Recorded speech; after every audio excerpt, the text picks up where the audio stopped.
तो सेठा जॉइन के आम गाँव रोते हस्पिटाल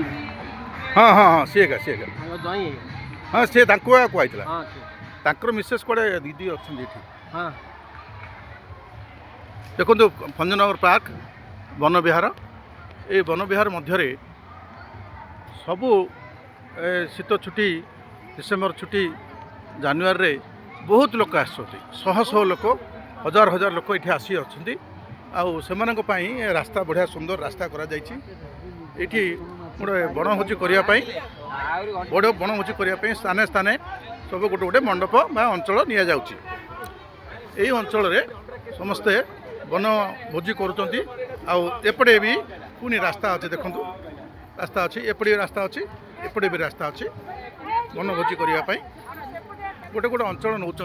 गोटे गोटे अंचल मंडप 250 टंका एंट्री फीस पर हेड 10 टंका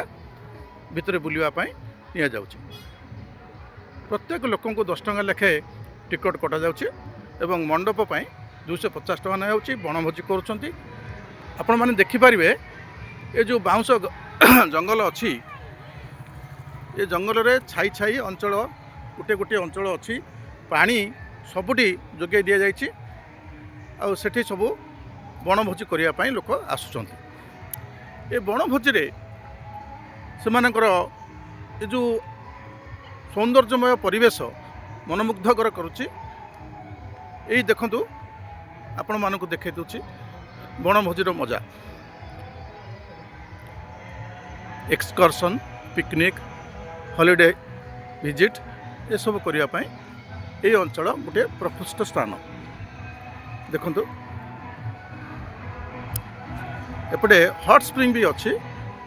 एवं वाटर फ्लोर मध्य अच्छी रात्रे वाटर स्प्रिंग करा जाइछि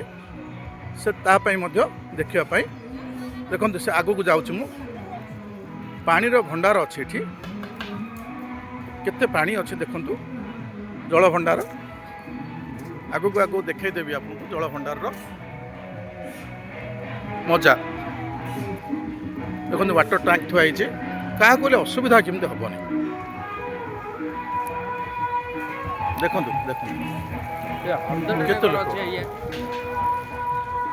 ये वाटर बोटिंग सुविधा अच्छी आपड़ बोटिंग भी करें देखो मुझे आपको देखा केते बढ़िया जगह ये मु आगू को आगू जाऊँगी आपन को खूब सुंदर ये दृश्य ये खूब सुंदर जगह यार मजा नंतु देखो ये देखो ये पानी भर्ती होती है से भितर आपन को जाऊँगी से भितर जाइए भी देखापी अच्छी जाऊँगी ये केते केते बड़ भंडार देखु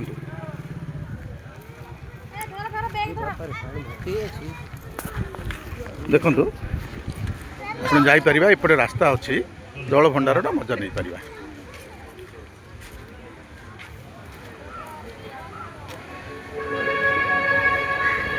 देखु जल भंडार मजा नापी गोटे सुंदर जगह करा ये जल भंडार देखु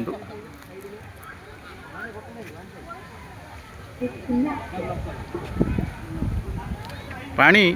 बहुत अच्छी आगे पहाड़र मजा किंतु बहुत पानी अच्छी ठीक सेपटे भी बोटिंग देखु हूँ देखो ये बोटिंग सुविधा अच्छी बोटिंग जापर से भी ठिया हो फोटो उठापी गोटे जगह तैयारी करा प्लास्टिक बोटिंग देखो ये आग बोटिंग करा जाउतला तार भी नजर आपको देखे दूची केते सुंदर जिन जगह ये जगार मजा नि तो ये हूँ भंजनगर वन विहार हाँ आमर जय सार किसी कहे ये भंजनगर तांकर पुराना जगह शुणु किसी कहे सार आमर पालंग रोस्टर पिकनिक आम ये आसलु बहुत सुंदर जगह ये वन विहार आउ ए पाखापाखि बहुत मंदिर देखिलु आउ कुलाड़ व्याघ्र बहुत भल लगे आ वन विहार भोजी भात रांधिचु आ पिकनिक स्पॉट भल अच्छी आ जो डैम अच्छी आम से बर्तमान एंजॉय कर डैम रो ना कौन ସୋରଡ଼ା ଘାଇ ରସୁଲକୋଣ୍ଡା ଘାଇ ওই যে আপনার ইতিহাসে পড়ুবে রসলকোଣ୍ଡা ঘাই ইতিহাসর আসছে রসলকোণ্ডা ঘাই এই যে রসলকোণ্ডা ঘাই আতবে আগ ভঞ্জনগর আসবা হলে ঘাই রে ডেইকি আসা পড়া এবে ব্রিজ হয়ে যাই তেণু এবে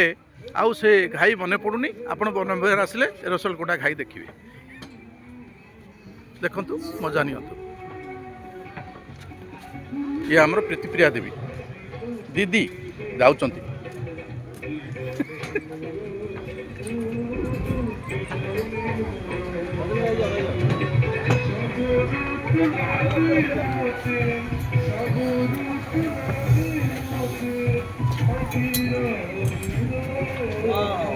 ତେଣୁ ମୁଁ ଫେରୁଛି ଘାଇ ଭିତରୁ ଆପଣଙ୍କୁ ଏଇ ପାର୍କର ବନବିହାରର ଯେତେ ଅଞ୍ଚଳ ଅଛି ଟିକେ ଟିକେ କରି ଆପଣଙ୍କୁ ଦେଖାଇବାକୁ ଚେଷ୍ଟା କରିବି।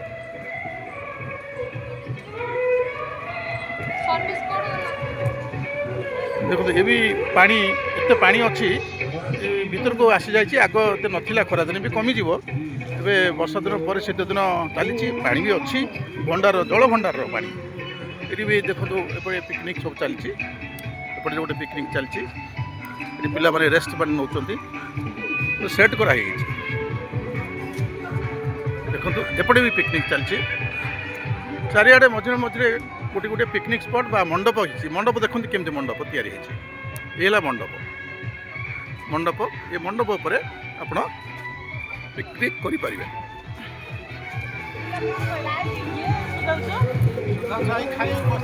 ଦେଖନ୍ତୁ ଏ ହେଲା ଭଞ୍ଜନଗର ବନବିହାର ପାଇଁ ଏ ଭଞ୍ଜନଗର ବନବିହାର ଓଡ଼ିଶାର ଏକ ଆକର୍ଷଣ। ଏଇ ବନବିହାର ଆଗରୁ ଏମିତି ଡେଭଲପ୍ ହେଇନଥିଲା ବା ଉନ୍ନତି ହେଇନଥିଲା ଗତ କିଛି ବର୍ଷ ହେଲା ଆର ଉନ୍ନତିକରଣ କରାଯାଇଛି କିନ୍ତୁ ଏ ଯେଉଁ ଗଛ ଗୁଡ଼ିକ ପୁରୁଣା ଗଛ ସେ ଭିତରେ ରାସ୍ତା କରାଯାଇ ଘାଇ ଭିତରକୁ ଅଣାଯାଇକି ସୁନ୍ଦର ଗୋଟିଏ ଅଞ୍ଚଳ କରାଯାଇଛି ଯେଉଁଠି ବିଭିନ୍ନ ମଣ୍ଡପ ଏଇଠି ଆଉ ଗୋଟିଏ ମଣ୍ଡପ ଦେଖନ୍ତୁ